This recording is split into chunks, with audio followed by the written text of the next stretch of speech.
Assalamualaikum warahmatullahi wabarakatuh. Saudaraku sebangsa setanah air, korupsi adalah sebuah tindakan perbuatan yang sangat merugikan masyarakat luas, juga merugikan negara.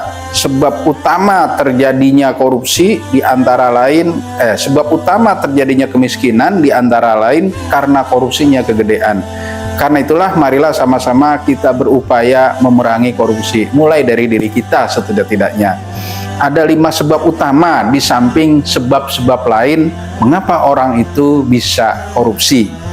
Yang pertama adalah dia mungkin ateis atau tidak percaya akhirat, tidak percaya ada hari pembalasan, tidak percaya ada hari kebangkitan, tidak percaya nanti amalnya akan diperlihatkan, tidak percaya ada hari pembalasan, dan seterusnya. Maka orang ini bukan sekedar korupsi, dia akan bebas berbuat apa saja karena menganggap setelah hidup mati selesai, sudah jadi abu, nggak ada apa-apa lagi, nggak ada kehidupan lagi setelah kematiannya. Itulah orang yang akan menjadi penyebab bebas sebebas-bebasnya, na'udzubillah, karena menganggap perbuatan di dunia tidak akan ada pertanggungjawaban. Yang kedua sebabnya, dia udah tahu ada hari kiamat, ada hari kebangkitan, ada hari diperiksa amal, ditimbang, tapi dia tidak ngerti hukum-hukum muamalah, hukum transaksi, nggak ngerti definisi korupsi. Ini orang bebal ini, nggak ngerti tindakannya itu merugikan negara, nggak ngerti tindakannya itu merugikan masyarakat luas. Sudah menjadi pengetahuan umum, apabila ada bantuan apapun terhadap masyarakat, udah pasti ada potongan. Na'udzubillah min dzalik. Hampir di semua lini, setiap ada bantuan pasti ada potongan. Padahal dia, aparat itu, digaji untuk melayani.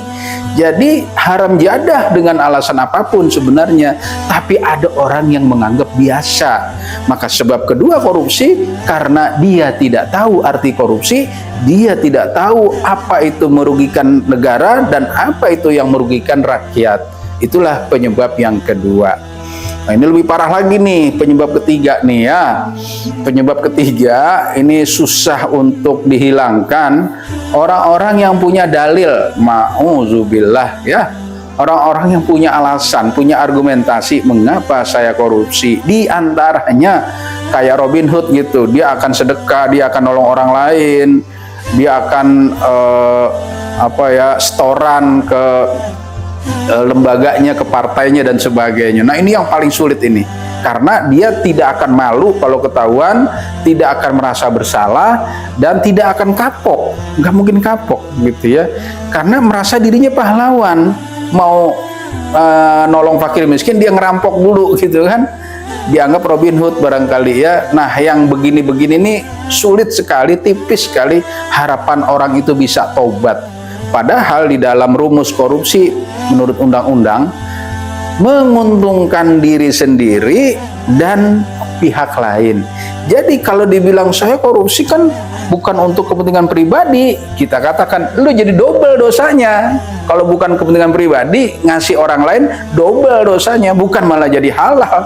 Nggak ada dalil kaidah apapun atau kaidah usul fikih ketika korupsi buat kepentingan yang lain terus jadi halal. Nggak ada tuh dalil kayak gitu. Ya Allah, luar biasa. Sekali lagi, orang begini nih udah tipis harapan tobat, karena dia akan merasa benar dengan tindakannya. Itulah makanya korupsi susah diberantas, karena ada orang-orang yang merasa benar dengan tindakan korupsinya gitu. Nah, yang keempat, ini agak lumayan nih, nggak terlalu salah-salah banget gitu ya. Orang korupsi itu dipaksa oleh sistem, ditekan oleh atasan, di-pressure oleh kiri kanannya, dan suasana terdesak, terjepit, dipaksa.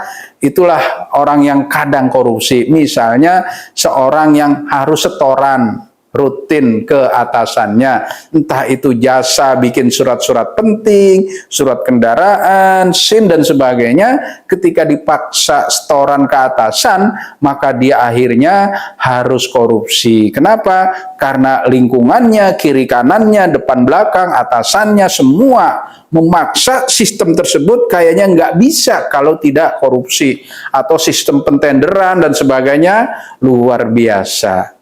Nah, yang kelima ini yang lebih ringan lagi gitu ya. Memang adanya di bawah.